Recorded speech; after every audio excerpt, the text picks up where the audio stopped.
Bienvenue à ce webinaire Suisse Solar sur la modification des ordonnances qui ont eu lieu il y a 2 semaines avec pas mal de changements au niveau du solaire en Suisse. Nous avons la chance d'avoir Wieland Hintz avec nous qui nous présentera ces différentes modifications des ordonnances et qui pourra répondre à toutes vos questions qui, j'en suis sûr, sont nombreuses. Pour juste vous donner la point de situation, est-ce que ma slide a bien changé chez vous? Thomas Wieland, c'est bon? Oui. Très Oui. bien, parfait. Donc, hop, je suis dérangé, voilà. Euh, les- Nous allons parler aujourd'hui de ces ordonnances-là que vous voyez sur l'écran, de l'ordonnance sur l'encouragement de la production d'électricité issue d'énergie renouvelable et l'ordonnance sur l'énergie, qui ont eu comme majeur changement qui nous concerne d'une part, des nouvelles subventions pour des installations sans consommation propre, valables à partir du 1er janvier 2023, et également ces fameuses enchères pour demander des subventions sous forme d'enchères. Du côté de l'ONE, nous avons l'ouverture et les installations pilotes et également un changement au niveau des règles de RCP et de tarification, notamment des locataires. Voici pour le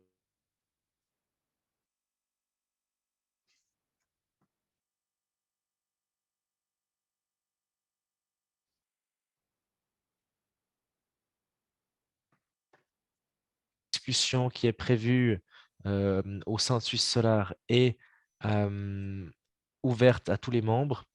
Une discussion hybride, donc à la fois sur place à Berne ou online en visioconférence le 14 décembre. Si vous êtes intéressé, il y a le lien ici pour s'inscrire. Euh, L'inscription pour le moment est en allemand. De toute façon, je pense pour y prendre part, c'est plus intéressant de comprendre l'allemand, même si normalement il n'y a pas de problème à parler français, mais probablement que chacun parlant dans sa langue, il faut au moins être capable juste de comprendre les autres. Donc voilà pour la partie des grandes installations alpines. Pour ce webinaire, nous allons donc avoir une présentation de Wieland Hintz, qui est responsable de l'énergie solaire à l'Office fédéral d'énergie. Vous l'avez compris, on ne voit pas vos vidéos, on ne vous entend pas. On vous invite à poser toutes vos questions par écrit dans le chat. Vous avez un endroit qui s'appelle Q&R, questions et réponses. Vous pouvez écrire vos questions ici. Vous avez la possibilité de voir les questions des autres participants qui peuvent être, là on a écrit approuvé, un peu l'idée de se dire que vous pouvez un peu, ouais, plus vous validez les questions, plus on va comprendre qu'elles sont prioritaires et on va peut-être essayer de les répondre en premier s'il y a beaucoup de questions. Donc, ça vous permet de monter un peu dans la hiérarchie les différentes questions. Et puis, vous pouvez également commenter les questions des autres participants si vous voulez, si vous avez une sorte de sous-question à la question qui était posée ou un commentaire ou une précision, n'hésitez pas à le faire.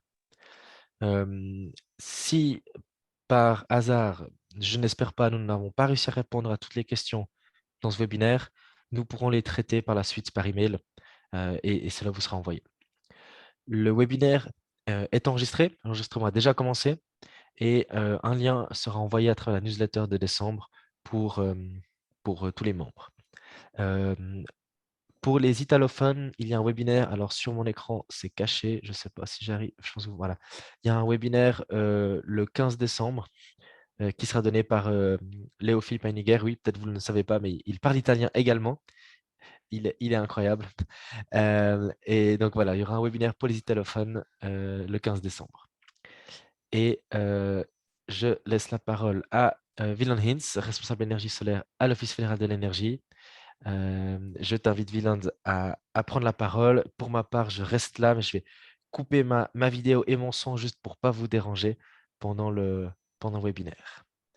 Bonne suite. Merci bien, Yannick. Bonsoir à tout le monde. Et je prie Yannick quand même ou Thomas de prendre le prochain slide. Merci. Alors, je commence avec les subventions à partir de l'année prochaine. Sur le schéma ici, vous voyez un peu l'ensemble des subventions qui sont disponibles à partir de 2023.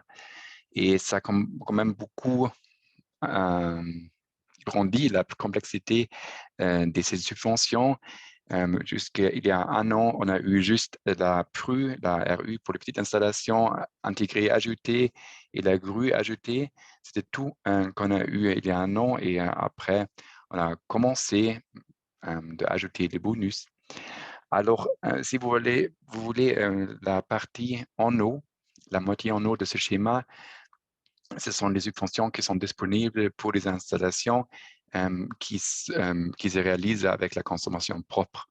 Et là, les subventions sont limitées jusqu'à 30% des coûts des installations de référence. Et vous connaissez déjà bien la différence entre les petites jusqu'à 100 et à partir de 100 kW.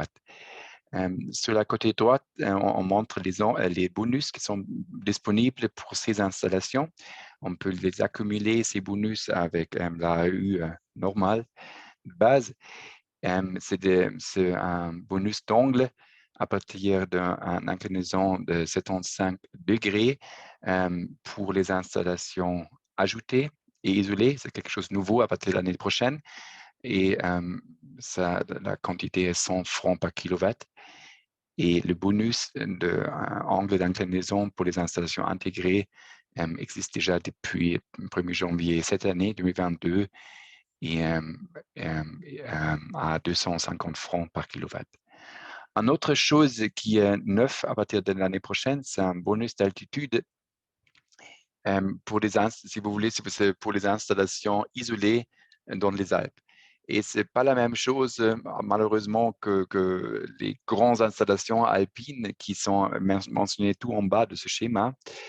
Là, on peut surpasser par le Parlement en introduisant cette bonus alpine, mais les deux types de subventions sont quand même complémentaires, dans le sens que cette bonus alpine, on peut l'accumuler avec la RU normale, et ça veut dire qu'il est aussi disponible pour des petites installations, pas petites, mais pour des installations moyennes à partir de 150 kW qui sont installées dans une manière isolée. Contrairement à la RU alpine, tout en bas, pour les constellations alpines, ça c'est quelque chose qui est juste disponible selon la loi à partir d'une production annuelle de 10 gigawattheures. Ça veut dire des très grandes installations. Il n'y a aucune installation pour l'instant en Suisse qui produise plus que 10 gigawattheures par année. Alors, maintenant, je viens sur la côté en bas, la moitié en bas pour des subventions. Ça, c'est vraiment la chose qui est neuve à partir de l'année prochaine. Là, le Parlement a introduit une rétribution unique qui va jusqu'à 60% des coûts des installations de référence et qui est prévu pour les installations sans consommation propre. Jusqu'à 150 kW, cette RU élevée, comment on l'appelle, est à 450 francs par kilowatt et on peut l'atteindre à travers les moyens connus de Pronovo. Et à partir de 150 kW, le Pronovo va exécuter des enchères pour atteindre cette subvention. Aussi, dans ce cas, on peut accumuler cette RU élevée avec les bonus différents. Cette fiche d'information, vous pouvez le trouver sur le site de l'OFEN, sur cet lien qui est donné là, sur la côté droite. Et il y a aussi une description sur, en total, je pense, 5 pages qui explique tous les détails de ces encouragements. Merci d'avoir partagé le lien. Après, voilà, merci. Prochaine slide sur les tarifs à partir du 1er janvier. C'était un peu extraordinaire. L'année prochaine, on ne va pas changer les tarifs le 1er avril comme les années passées, mais le 1er janvier déjà. Mais par contre, il n'y a pas beaucoup de changements. Alors, on voit en vert les deux colonnes pour les tarifs à partir de 2023 pour les installations ajoutées, isolées et intégrées.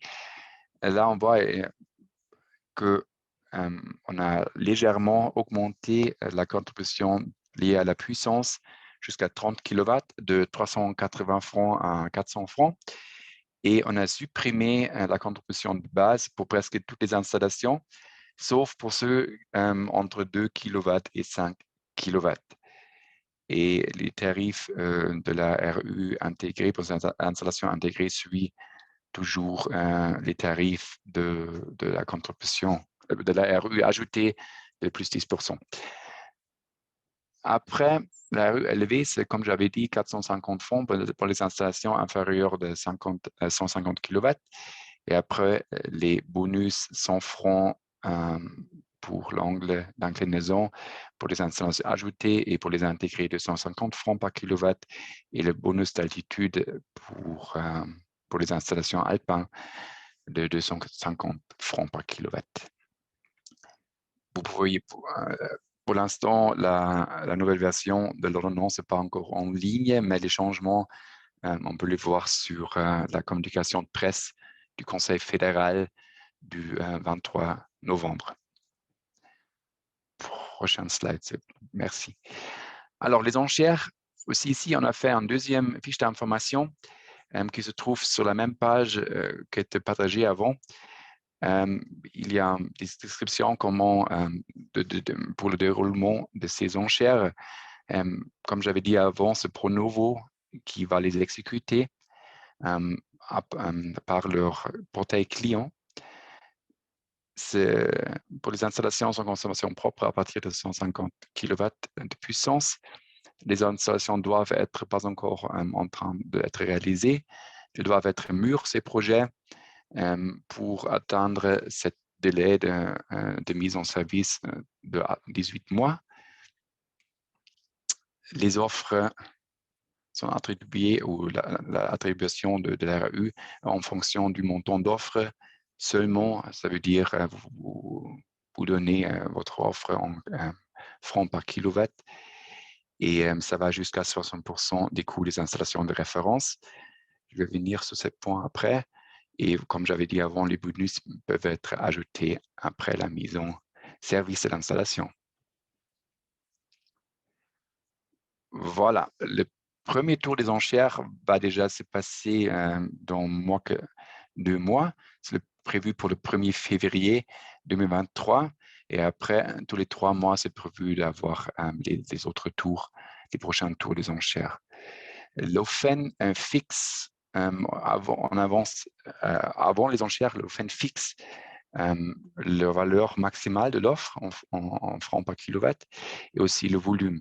Pour le tour du 1er février, l'offre max est 650 francs par kilowatt et le volume est à 50 mégawatts. Vous avez toujours la possibilité d'enregistrer votre projet, votre offre dans le portail de Pronovo, mais juste pendant les 14 jours avant cette date d'enchère, vous pouvez le soumettre. Ça veut dire entre le 19 janvier et le 1er février. Mais c'est écrit sur la page de Pronovo qui est mentionnée à droite. Si votre offre est prise par Pronovo, la première chose que vous allez recevoir, c'est une facture de Pronovo qui a 10% de la rétribution demandée en total.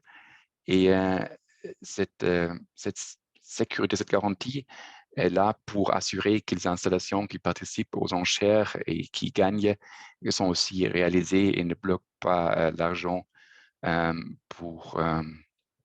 et dans le cas où ce n'est pas le cas, les installations ne sont pas réalisées, que l'argent n'est pas bloqué pour les autres qui sont plus sérieuses. Deux informations, vous trouvez aussi cette flèche en bas, c'est tout sur la page de Pronovo, sur le lien donné à droite. Voilà, prochaine. Merci. C'était tout sur l'encouragement et la RU et je me réjouis de vos questions.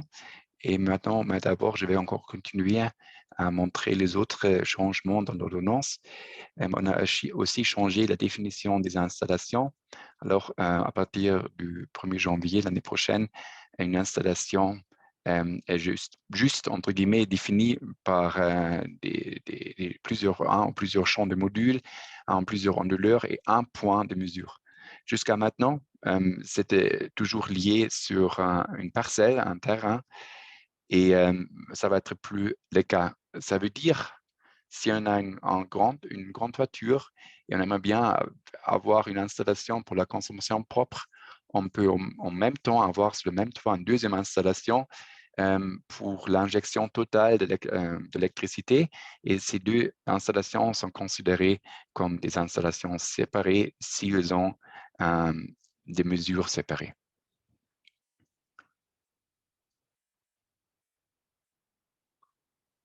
Prochaine slide, s'il vous plaît, pardon.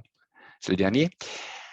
Je viens sur la révision de l'ordonnance sur l'énergie. Là, on a changé 3 articles qui sont quand même importants pour le PV. Premièrement, article 13 de puissance d'une installation. Là, on a précisé que si on considère la puissance d'une installation DC, on considère que la puissance de la face avant pour faciliter les considérations de cette puissance, parce que souvent, les puissances de la face arrière ne sont pas données dans une manière normée. C'est déjà quelquefois le cas, et aussi, je sais bien qu'il y a une norme qui fixe la puissance de la face arrière. Mais ici, on voulait vraiment aussi inclure les installations, des panneaux bifaciaux qui ont des puissances pas normées pour la face arrière. C'est pourquoi on considère à partir de l'année prochaine que la puissance de la face avant. Pour la consommation propre, on a changé l'article 14 jusqu'à maintenant, ou jusqu'à la fin de 2022. C'était nécessaire que la consommation propre se passe soit sur la parcelle où il y a l'installation de production et les autres terrains conjoints. Et ce n'est plus le cas. Vous pouvez faire la consommation propre dans toute la Suisse de votre installation, mais c'est toujours nécessaire d'avoir les câbles privés, sinon ce n'est plus la consommation propre. En même temps, il faut toujours souligner que tous les producteurs en Suisse de l'électricité ont le droit d'utiliser aussi le réseau public, mais il faut trouver quelqu'un qui achète l'électricité, et bien sûr, il faut payer le timbre pour l'utilisation du réseau public. Et finalement, l'article 16 était changé. Là, c'est un peu l'article pour la protection des locataires qui se trouvent dans les regroupements de la consommation propre. Et ici, on a ajouté une nouvelle règle qui dit que si le prix de la consommation propre qui est vendu aux locataires est plus que 20% meilleur marché, ou qui est moins que 80% du prix de produits standards externes, on n'a plus besoin de justifier ses coûts. Alors, c'est un forfait qu'on a introduit. Et si si les coûts de la consommation sont plus élevés que ces 80%, on peut encore charger ces coûts sur les locataires, mais il faut justifier ces coûts. Alors, c'est la même règle qui existe maintenant. On a ajouté cette autre règle pour simplifier les RC, ou l'administration et la facturation dans les RCP qui ont des coûts bon marché. Alors, merci bien pour votre attention, et maintenant, je me réjouis de vous répondre à vos questions. Je vais lire les questions et après répondre à tout le monde. Comme ça, Thomas, tu peux aussi après, si j'ai Merci beaucoup, répondu à Wieland. une... pardon. Non, non, c'était Ah ouais. très bien, merci. De rien. Alors, vous pouvez, si j'avais pardon, si je réponds à une question, vous pouvez après le mettre dans répondu? Oui, je vais Yannick, faire ça, oui. automation, Mhm. parfait. Oui. Alors, la première question, c'est pourra-t-on bénéficier de la présentation? Je pense à vous de répondre. Oui, ça sera, l'enregistrement sera partagé. Et Thomas, tu veux répondre si la présentation sera aussi sur notre site internet? Je crois que c'est possible, mais on peut le mettre dans le newsletter aussi au décembre. Mhm. Oui. Donc, très Mhm. certainement. En tout cas, l'enregistrement, oui, et puis très Oui, certainement la présentation oui. aussi. OK, prochaine question. Quel composant tarifaire constitue le PES? Énergie, réseau, taxe. Je ne comprends pas très bien la question. Yannick, tu as une idée? Euh, non, là j'ai un doute. Désolé, j'ai aussi un doute de compréhension de la question. On peut passer à la suivante et si la personne qui a posé cette question veut juste la clarifier, Ouais. volontiers. Alors, je dis encore bonsoir à, à Monsieur Rocha. Jacques, salut. Euh, pour la comparaison du prix dans les RCP, doit-on tenir compte de l'éventuel montant abonnement du GRD si présent? Euh, le montant d'abonnement, c'est quoi? C'est un forfait? Oui, c'est le prix fixe du GRD parce qu'avant, Ouais, on disait voilà, le prix doit être le prix de consommation propre doit être inférieur au prix électrique oui, tout standard. à fait. Oui, oui, Mais bien sûr, il faut aussi prendre en compte qu'il y a les frais fixes qui doivent aussi entrer en compte. tout à fait. Et c'est bien juste comme tu l'as dit, Yannick, alors qu'il faut prendre ça en compte aussi les forfaits et les tarifs fixes, mais il faut les transférer dans un prix par kilowattheure. Mhm. Par contre, si c'est ce 80%, euh, donc la règle d'avant, c'était par rapport à ce prix fixe d'abonnement, on devait comparer, juste être sûr qu'on était inférieur aux produits électriques. Ouais. C'est encore le Euh, cas, c'est encore en le cas, fait. mais les 80%, est-ce qu'on veut les fixer sur juste le prix standard au kilowattheure? Non, c'est Euh, toujours tout compris. Alors, on prend le montant qui est un montant d'électricité que le participant du RCP a consommé pendant une année. On prend le prix total de prix standard pour ce montant. Et ça donne un peu la comparaison pour le prix interne. Et si j'étais clair. mhm. Je laisse Grégorio réagir si jamais ce n'était pas assez clair par écrit. Mais on peut passer à la question suivante, je pense, Alors, puis si il jamais faut clair. en tout cas il faut toujours prendre en considération tous les coûts. Euh, soit du produit externe, soit de la fourniture d'électricité interne. Et il faut comparer ça dans une manière claire, et ça veut dire qu'il faut prendre tous ces coûts et toute la quantité d'électricité et diviser un par l'autre et comparer après les résultats. Ok, merci. Après, quand on part en projet mûr, faut-il que le formulaire en annonce a été approuvé par le canton ou par la commune? Non, ce n'est pas le cas. Alors, Pronovo ne va pas faire des contrôles de votre annonce ou votre permis de construction euh, parce que ça donne, ouais, ça serait trop compliqué en fait. Mais euh, c'est un peu l'idée que de notre part est que vous entrez seulement dans les enchères quand vos projets sont mûrs, et c'est pourquoi il a l'obligation de mettre en service les installations pendant 18 mois. Et si ce n'est pas le cas, peut-être que votre installation n'était pas mûre au début. Alors, il n'y a pas vraiment un contrôle si c'est dans la responsabilité du porteur de projet d'assurer que le projet est mûr. Ah, bonjour. Bonsoir, Monsieur Rossier. Alors, bonsoir. Le site de Pronovo, pardon, annonce dans les conditions de la participation que les permis de construire doivent être obtenus. Est-ce que c'est une obligation? Non, c'est pas le cas. Euh, je Bon, peut-être c'est une faute de traduction parce que moi, j'ai quand même contrôlé des textes de Pronovo et dans l'allemand, j'ai écrit que c'est pas obligatoire de recevoir cette permis de construction. Encore une fois, c'est pas nécessaire que vous montrez ça à Pronovo, c'est dans votre responsabilité d'assurer que les projets sont mûrs. Après, RCP, ça saute toujours un peu. Qui va enregistrer la demande auprès Pronovo, le propriétaire foncier? C'est comme d'habitude, il y a soit soit le propriétaire du projet, soit le propriétaire foncier, soit l'installateur. Il y a plusieurs possibilités qui sont déjà maintenant ouvertes pour demander une RU. Si vous avez des questions sur ça, il faut contacter Pronovo. Est-ce que la nouvelle règle des 80% pour la tarification ne s'applique seulement pour les locataires ou s'applique aussi dans le cadre d'un contracting? Alors, dans le cadre de contracting,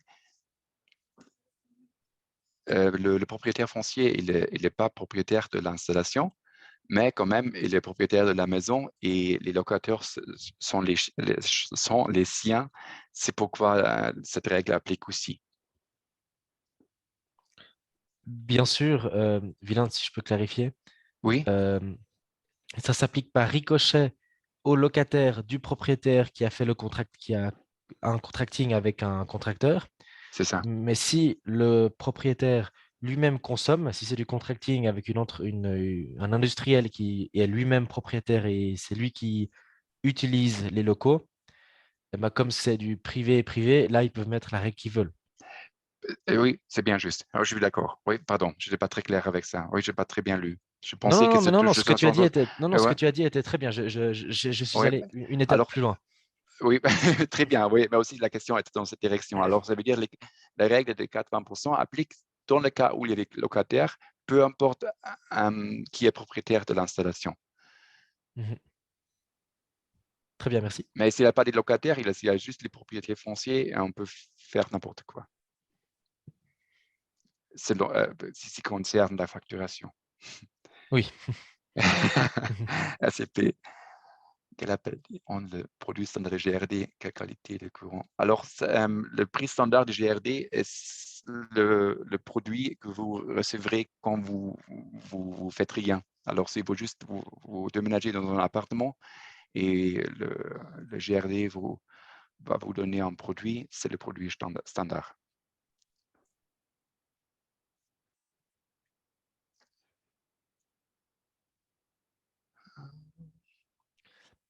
Peut-être Après, vilain, on oui, peut compléter, j'ai juste complété par rapport à cette question et cette réponse. Euh, Qu'est-ce qui se passe si le locataire il avait souscrit un tarif plus élevé? Tu sais, il y a ces tarifs plus renouvelables, par exemple. oui, tout à fait. Comment c'est pris en compte le fait que voilà qu'il aurait pu, il aurait peut-être pas pu, peut-être par la suite, ça a pris un tarif renouvelable plus cher ou Oui, pas? alors, ce sont un peu deux choses différentes. Le produit qui est vraiment choisi par le regroupement pour retirer l'électricité du réseau, c'est une chose. Et là, on peut trouver une solution ensemble, le propriétaire foncier avec ses locataires ou le propriétaire foncier que peut aussi, dans un cas d'un nouveau bâtiment, juste choisir une qualité euh, comme il veut. Mais après, pour comparer le prix du produit interne, de l'électricité interne pour la autoconsommation, là, il faut prendre le prix du produit standard qui est probablement pas le même que le RCPA comme regroupement. Mais là, on prend le produit standard théorique que le membre du RCP aurait s'il n'était pas un membre du RCP. Très bien, merci. Okay. Vous pouvez donner un exemple de garantie de 10% payé si on obtient un enchère. Par rapport à quoi? Alors, installation de 200 kW, on demande une subvention de 400 francs par kilowatt, ça donne 80 000 francs. Et après, on doit payer à Pronovo 8 000 francs. Et après, Pronovo va le rembourser avec votre RU après la mise en service. Donc, Pronovo rembourse et la Yeah, RU qui était de toute façon validée, plus le 10% que vous la garantie que la personne avait payé. tout à fait. Très bien.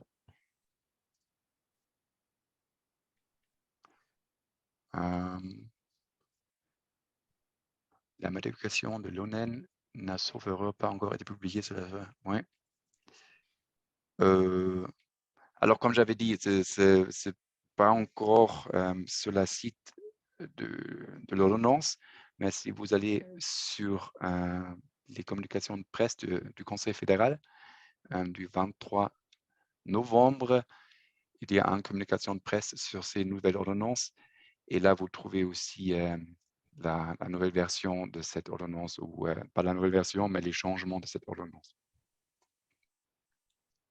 Donc, c'est Et ça va, 100% sûr. Au 1er janvier, c'est oui, oui, actif. Mm. tout à fait. 100% sûr. Décision du Conseil fédéral du 23 novembre, pardon, pour le 1er janvier. Question pas directement là. Question pas directement en lien avec la présentation, mais avec l'autoconsommation. Il me semble que le chauffage d'eau, toujours sanitaire avec une résistance électrique, avec n'est pas autorisé. Changement. Alors, là, c'est quelque chose dans la responsabilité du canton. Ça dépend vraiment des cantons. Il faut s'adresser au canton pour demander ça. Dans le calcul du coût du kilowattheure par les locataires, quelle taxe d'intérêt est pris en compte pour la rémunération d'investissement? Ça, c'est plus explicitement mentionné dans l'ordonnance, comme c'est le cas maintenant. Mais là aussi, on prend cet intérêt des références de hypothèque dans le cas où on ne parle pas de contracting. Et dans le cas d'un contracting, on peut prendre les taux d'intérêt réels. Alors, comme d'habitude. Donc voilà, ça n'a pas changé, Pardon? hein, c'est juste pour reclarifier. Donc on Oui, parle du taux d'intérêt à prendre en compte dans le calcul des coûts de consommation propre pour les locataires. Et oui, puis dans le calcul de 80% du prix standard, ben, on s'en fiche, ça n'entre pas en compte. C'est tout à juste fait. 80%, il n'y a pas d'intérêt pris en compte. Oui, Et puis sinon, c'est le calcul normal comme avant. C'est le taux de oui, référence hypothécaire plus 0,5%. C'est juste, hein. exactement. Merci bien pour clarifier ça, Très bien. Yannick. Merci. Je suis très heureux que tu vas mieux maintenant. Ça aide quand même J'ai avec le encore un peu français, de tout, mais de préciser mes réponses un peu dans le mauvais français. Un locataire avec un profil H2 n'a pas le même prix PES qu'un locataire d'un profil H5. Comment définir ce prix ou quel profil choisir? Alors, en fait, vous avez le droit de charger vos membres dans le regroupement dans une manière différente selon leur profil. Ça devient un peu compliqué, je suis d'accord, mais en fait, s'il y a des membres ACP qui ont des profils différents, il faut faire comme ça. Merci pour cette présentation. De rien. Êtes-vous confiant vis-à-vis des grands projets photovoltaïques alpines? À quelle échelle espérez-vous que les tels projets aboutissent? C'est quoi aboutissent, se réalisent? oui, exact. Ouais, bonne question. En fait, c'est à partir de 10 gigawattheures, heureusement, pas à partir de 10 gigawatts. Ça veut dire si on considère un environnement alpine, je pense que les 10 gigawattheures peuvent être atteints avec une taille de 7 mégawatts. C'est quand même grande. Les plus grandes installations de Suisse ont cette taille. Mais honnêtement, je ne m'attends pas à une centaine de ces installations. Et je ne m'attends pas non plus des installations avec des puissances de quelques centaines de mégawatts. Voilà, parce que c'est quand même difficile déjà du côté technique, si on va vraiment aller dans une altitude très élevée avec beaucoup de neige. J'ai quand même pas l'impression qu'il existe des sous-constructions standards qui sont faites pour ces conditions. Et en même temps, je m'attends aussi un peu de résistance du côté des protections de paysage pour ces projets. Mais le Parlement a vraiment fait une loi qui a beaucoup de puissance. Et, s'il y a des gens motivés qui trouvent des endroits un peu faciles, proches de l'infrastructure, je pense quand même qu'on va quand même on va quand même voir quelques projets. Peut-être pas ceux qui sont dans la presse maintenant.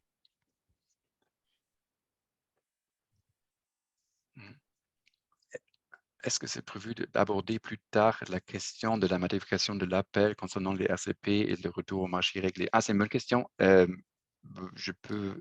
Est-ce que tu veux peut-être juste clarifier la question? Peut-être qu'il y a des Bien gens sûr, qui oui, la bien sûr, comprennent pas. bien sûr. Alors, si un RCP est créé, c'est un nouveau consommateur final. Et comme nouveau consommateur final, on peut toujours choisir de rester chez le GRD comme fournisseur d'électricité. Et maintenant, si un consommateur final qui est sur le marché libre joint un RCP, soit neuf, soit existant, ce RCP peut rester, s'il est déjà existant, chez le GRD comme fournisseur d'électricité, ou si c'est un neuf RCP, et il peut rester chez les GRD et choisir pas d'aller sur le marché libre pour acheter son électricité. Et comme ça, en principe, les clients finaux sur le marché libre peuvent utiliser les RCP pour retourner dans le Grundversorgung. Yannick, tu peux m'aider avec le mot français pour le Grundversorgung? Voilà, L'approvisionnement de base. l'approvisionnement de masse. Merci bien. Et ça, en fait, c'est le cas déjà maintenant. C'est le cadre légal existant. Et maintenant, on a essayé de préciser pour être sûr que c'est vraiment possible. On a changé l'appel en disant que oui, c'est possible, comme client final sur le marché libre, vous pouvez joindre un RCP et après rester chez les GRD pour l'approvisionnement de base, mais vous devez rester chez les GRD comme fournisseur d'électricité pour 7 ans, soit dans le RCP ou soit si vous sortez encore du RCP comme client final. C'est 7 ans, c'est une règle assez stricte pour ce client final qui quitte le marché libre pour rejoindre un RCP. Donc, c'est-à-dire que si un RCP est créé et qui part sur le marché libre, il doit attendre 7 ans avant de pouvoir revenir chez le GRD. Non, non. Alors, non. Un RCP qui est sur le marché libre, il doit rester sur le marché libre, point. Et juste un client final qui est sur le marché libre et qui devient en partie d'un RCP, et cet RCP est un autre client final, c'est comme ça, l'ancien client final sur le marché libre peut revenir sur l'approvisionnement de base. D'accord. Il y a une question Alors, qui il peut utiliser les RCP pour retourner, en fait. Mais pas comme client final individuel, mais comme partie d'un RCP. d'un RCP. Il y a une Et après, sous-question. oui, Est-ce qu'il faut plusieurs propriétaires fonciers pour faire ça? il faut toujours, pas forcément plusieurs propriétaires fonciers, mais il faut plusieurs clients finaux pour créer un RCP. Sinon, il n'y a pas un RCP. Juste la consommation propre comme seul client final ne suffit pas. Il faut avoir un RCP. Et pour un RCP, soit il y a plusieurs clients finaux comme locataires dans une maison familiale, soit il y a plusieurs propriétaires fonciers qui créent un RCP. Voilà, mais il faut avoir plusieurs clients finaux qui forment le regroupement. Et donc, il n'est pas du tout question, pour le moment, ce n'est pas en discussion que des RCP sur le marché libre puissent pouvoir revenir au marché régulier plus tard. Non, pas du tout. Et je peux aussi élaborer pourquoi, parce qu'il y en a, je pense, quelques 150 peut-être en total, ou 120 des RCP qui sont sur le marché libre, sur un total de presque 9000 RCP en Suisse.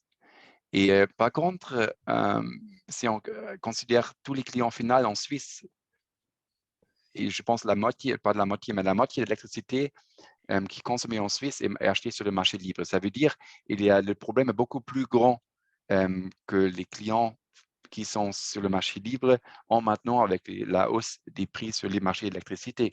Et que maintenant, on ne va pas créer une loi juste pour ces 120 RCP. Si à côté, il y a des dizaines, des mille ou des centaines, des mille de clients finaux qui ont le même problème. Alors, ça ne fait pas de sens de créer juste une règle spéciale pour ces RCP sur le marché libre. Et en plus, le Conseil fédéral a déjà, je pense, dit publiquement au public il y a quelques mois qu'il ne prévoit pas une règle spéciale pour les clients sur le marché libre, ni pour les RCP, ni pour les autres. Merci.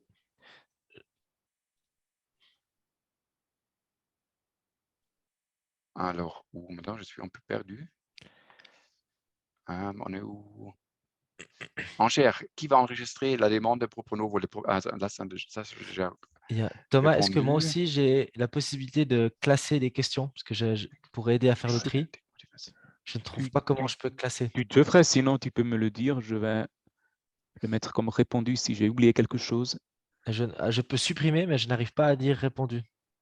Ah non, Non, c'est seulement moi, c'est bizarre, mais C'est tout bon. Mais, non, je suis plus perdu. Alors maintenant, je suis d'accord. sur la question de Thomas sur les subventions des modules bifaciales qui dit que le rendement est 30% à 60% supérieur à la puissance de la face avant. Alors, s'il y a un rendement qui est 30 à 60% supérieur à la puissance de la face avant, vous avez déjà, je pense, une forte incitation pour utiliser des installations bifaciaux. Alors, la production supplémentaire est déjà, je trouve, assez de motivation d'utiliser ces modules et je pense que ce n'est pas nécessaire encore de donner plus d'incitation avec, avec une RU pour la face arrière. Alors, après, la modification, c'est bon. Je pense Lucas Savoldelli ensuite. OK. Un appel à projet est actuellement en cours de l'OFRU pour les installations PV longues, les autoroutes. Est-ce que vous pensez qu'il aura beaucoup de projets qui vont aboutir les conditions de l'appel? En fait, je n'ai pas vraiment suivi les détails de ces enchères de l'OFRU, de cet appel à projet. Mais j'ai bien entendu que ce n'est pas très facile à, euh, à atteindre ces contraintes mises par l'OFRU. Est-ce qu'il y a un RCP dessous puis récréé? Ah oui, bon, existant qui joindrait un nouvel RCP plus grand. Oui, c'est tout possible. Donc, si un RCP qui est sur le marché libre, il veut revenir sur le marché régulé, il se dissout. Chacun des membres reviennent au marché régulé. Si chacun des membres a une consommation de moins de 100 000 kWh par année, Mhm. donc si on Et dissout après, un on peut le RCP, recréer. Oui, voilà, si on dissout un RCP, les membres qui consomment tous moins que 100 000 kWh, ouais, automatiquement, ils reviennent sur le marché régulé, c'est juste. c'est ça. Puis si on recrée le RCP, on peut décider de le recréer et pas cette fois-ci aller sur le marché libre. Ouais. Mais ça va quand même coûter beaucoup d'argent de faire tous ces changements aussi sur le niveau technique, surtout les mesures. Ouais, mais en principe, je pense que ce n'est pas interdit, sauf si c'est vraiment exactement le même RCP après qui est recréé, il doit encore aller sur le marché libre. Parce que c'est le même client qui était déjà sur le marché libre avant. Ah ben Et c'est ça si justement la quelqu'un, question. C'est ça justement la question. On l'a dissous, il n'existe plus. Et puis peut-être un an plus tard, on le recrée. ouais, oui, mais de la récréation est possible, mais après, si c'est le même RCP qu'avant et qui était sur le marché libre, il faut être aussi sur le marché libre parce que c'était un client final qui était sur le marché libre, il doit encore, même si il n'existe pas pour un an, il doit être encore sur le marché libre. D'accord, donc c'est seulement s'il est recréé différent Ouais, qu'il c'est ça, peut il doit être différent. Et qu'il faut qu'il y ait un membre en plus ou un membre en moins. peut-être, ouais. Oui, je dis peut-être parce que c'est vraiment un cas un peu spécial. Euh, oui, mais il faut toujours considérer qu'en RCP, un client neuf, et si un client neuf a toujours la possibilité de rester sur le marché régulier. Et voilà. Mais si cette RCP, ou cette client final, une fois est sur le marché libre, elle doit rester sur le marché libre. Et je pense, j'ai vraiment doute à croire que ça vaut la peine de mettre tous ces membres de RCP encore sur le marché régulé chez les GRD qui doivent installer ces compteurs chez tous les membres. Et après, un an plus tard, on doit encore rechanger les compteurs et recréer les RCP. Ça m'étonnerait si c'est vraiment vaut la peine. Wieland, il y a la première question qu'on avait laissée passer. Là, je l'ai relue, je l'ai comprise. En fait, c'est c'est moi qui étais un peu fatigué. Il y avait la question, quelle composante tarifaire constitue le prix de l'énergie standard qu'on Ah, compare avec les 80%? oui, c'est Énergie, ça, réseau, taxes, c'est tout. exactement, c'est tout. C'est tout. On considère Et peut-être vraiment il y a le… des forfaits, il y a Ah oui, c'est peut-être il y a énergie, encore, réseau, taxes plus abonnement. voilà, Mhm. Très bien, merci. ça applique. Ok, encore une question sur les enchères. Ah, ça c'est déjà répondu. La modification, ça c'est aussi. Si de La question de question Fursi de est déjà Jacques. répondue, n'est-ce pas? Ouais, oui, c'est ça. D'accord? Oui, Oui, là, on a la d'accord. question Et de Jacques-Louis Rochat, je Grégorio aussi, pense. Mhm. voilà. Ouais. Si on ne gagnait pas de l'enchère, peut-on réaliser le projet aux conditions standards? Oui, c'est bien possible. Est-ce- Mais peut-être je précise, Mhm. comme votre projet sera plus que 150 kilowatts, les conditions standards ne sont pas les conditions de la RU de 450 francs par kilowatt d'un projet sans Oui, consommation propre, parce que c'est plus que 150 kilowatts. Donc, vous aurez les conditions standards d'une ça veut RU dire avec consommation normal, propre. c'est Normale, ça. voilà. Et oui, Mhm. voilà. Ah oui, je pensais les conditions standards font référence à la C'est RU juste. normale. Oui, oui, Oui, non, je précise parce que des fois, peut-être oui, des mais gens tu as pourraient bien raison. Oui, mal oui, comprendre. c'est bien juste. Si vous êtes au-dessus pardon, de 150 kilowatts, vous n'avez pas le droit de toucher les 450 francs qui sont prévus pour les installations plus petites. Voilà. Donc, peut-être que si certaines personnes perdent les enchères, elles Mhm. vont peut-être réduire le projet pour Voilà, passer sous la limite des 150 kilowatts pour avoir droit au bonus RU élevé. c'est ça, Peut-être. Mhm. c'est ça. Sauf que ce n'est pas un bonus, c'est juste élevé. Oui, pardon, c'est RU élevé, pardon. Mhm. Eh ben, de rien.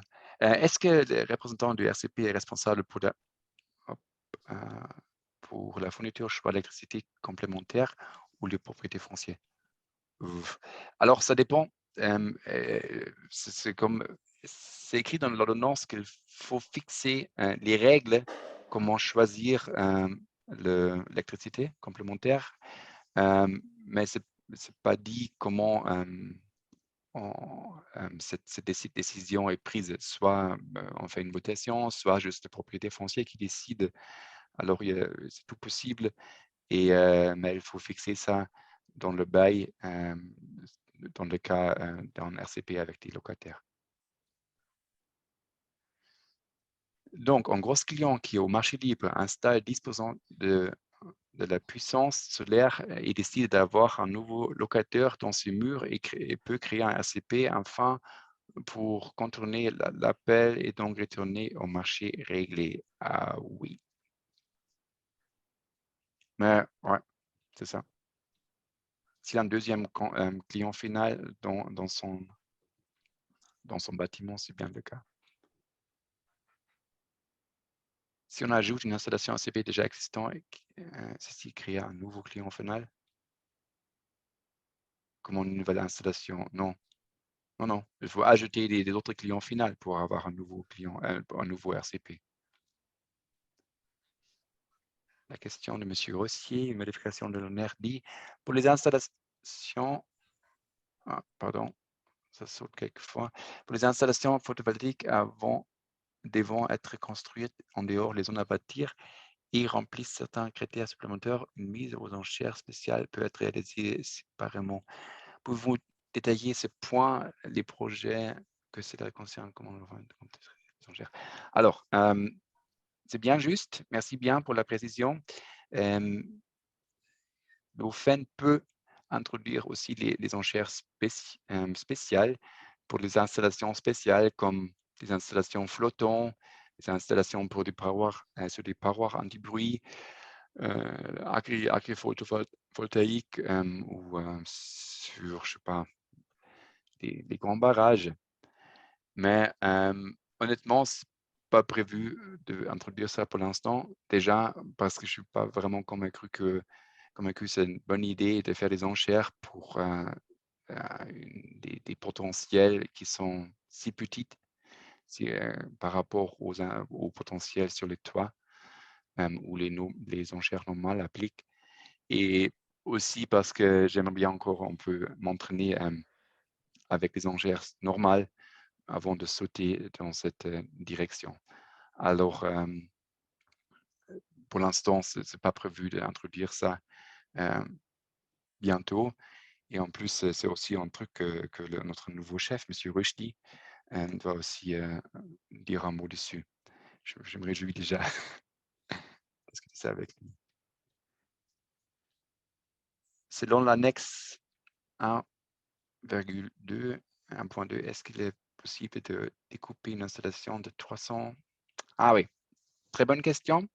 Alors, comme j'ai expliqué avant, avec la nouvelle définition d'une installation, on peut couper des installations dans plusieurs et en principe, comme ça, c'est aussi possible d'éviter les enchères. Si par exemple, comme expliqué ici, on coupe une installation en deux et après ces deux installations ont une puissance inférieure de 150 kW chacune. Et la question, non, ce n'est pas possible. Il y a une autre règle qui dit que vous pouvez seulement demander une RU élevée pour la même parcelle une fois par année. Alors, vous pouvez pas demander, dans ce cas, vous pouvez le couper, mais vous pouvez pas demander une RU pour les deux en même temps, mais il faut attendre au moins un an pour le deuxième RU. C'est pourquoi on a mis cette règle pour que les gens ont moins d'incitation d'éviter les enchères avec une telle découpage, ça se dit, des installations. Oui. Je sors du cadre, mais volontiers, mais un RCP comme consommateur compose des logements, reste sur le marché régulé, a-t-il une chance de ne pas être soumis au plan austral? Le représentant du RCP était... Alors, l'Austral, c'est un programme, je dirais, de l'AES pour réduire la consommation des grands consommateurs. Et un RCP sur le marché libre, il est considéré comme grand consommateur. Et pour l'instant, il n'y a pas de différence prévue du côté austral pour les grands consommateurs qui sont en RCP avec des appartements ou un grand consommateur qui a une usine. Après la deuxième question, le représentant du RCP était responsable de la mise en œuvre du plan pour la réduction. Je dirais oui. Et Wieland, est-ce qu'il y a une différence si le RCP grand consommateur est sur le marché libre ou sur le marché régulé? Non. De toute façon, il sera soumis au plan austral. Ouais.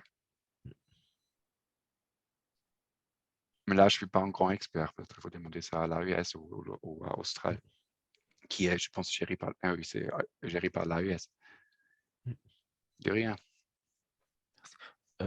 Thomas, en attendant qu'il y ait peut-être d'autres questions, n'hésitez pas à rajouter des questions ou des commentaires ou autres. Est-ce que tu veux expliquer? Tu as mis des documents dans la discussion. Thomas, est-ce que tu veux nous dire qu'est-ce que tu as mis comme lien de la discussion? Oui, j'ai mis le lien ou rétribution unique. C'est le premier document que Wieland vous a montré aujourd'hui. Et vous cliquez sur le premier lien. Vous trouvez toutes les informations. Et puis, qu'est-ce que j'ai encore mis? Le lien pour le Focus Alpin à Berne. Oui, discussion autour Oui, de la ça c'est position tout. pour Ouais, l'Alpin. oui, Très bien. seulement les Merci. deux. De rien.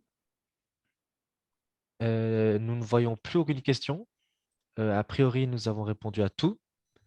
Est-ce qu'il y a encore des questions, des commentaires sur est-ce que vous avez tous bien compris comment ces enchères allaient marcher? Euh, vous êtes prêts à, comment dire, à postuler vos projets pour les enchères? On me dit si en commentaire. Il y a eu des commentaires dans les questions. David me dit, je ne sais pas si moi je sais où trouver ça. Quel commentaire de... Alors peut-être David repose la question.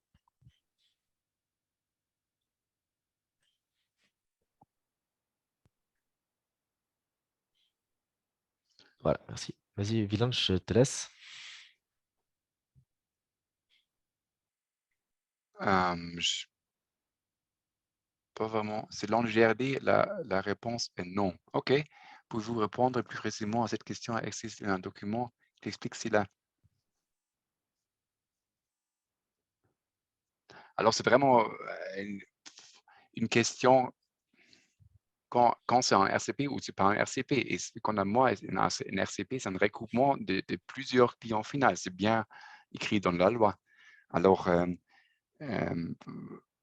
en fait, il faut regarder l'article 17 de la loi sur l'énergie. Et là, c'est clairement écrit comment créer un RCP, soit avec plusieurs propriétés foncières ou soit avec les locataires. Et si le GRD ne l'accepte pas, je chercherai quand même, on peut toujours aller chez la ELCOM, qui est un peu l'institution qui décide dans le cas il y a différence entre les GRD et les clients finaux.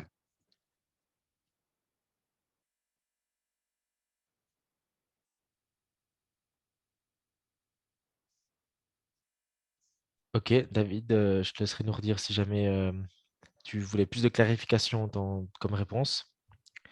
La suivante, elle est pour moi, je pense. Suisse Solar est-il satisfait de ces modifications de la réglementation relative au photovoltaïque?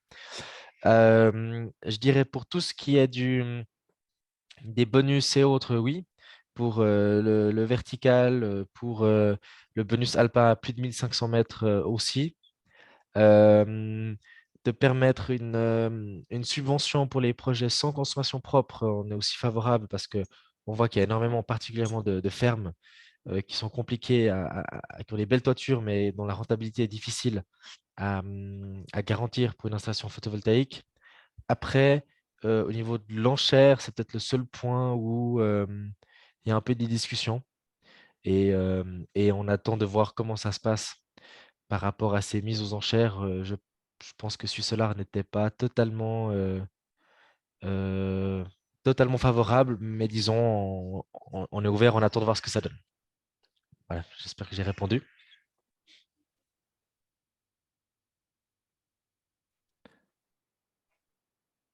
Je ne vois pas d'autres questions.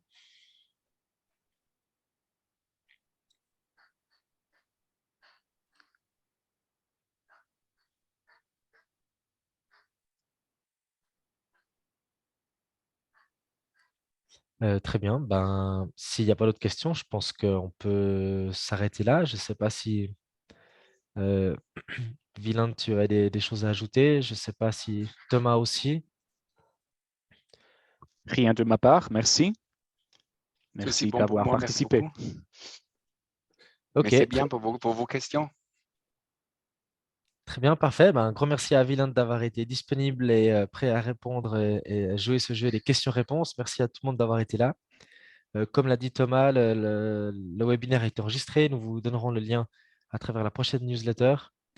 Et, euh, et voilà, ben, on espère que ça vous a été utile, que vous avez appris plus de choses, que vous êtes maintenant au clair sur ces ordonnances qui arrivent.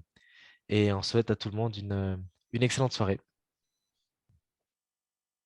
Merci. Bonne Au soirée à revoir. tout le monde. Au Merci beaucoup. revoir. Au revoir. Et merci beaucoup, Thomas et Wieland. Merci à vous aussi. Merci Yannick. Merci. Enchanté. De même. Salut.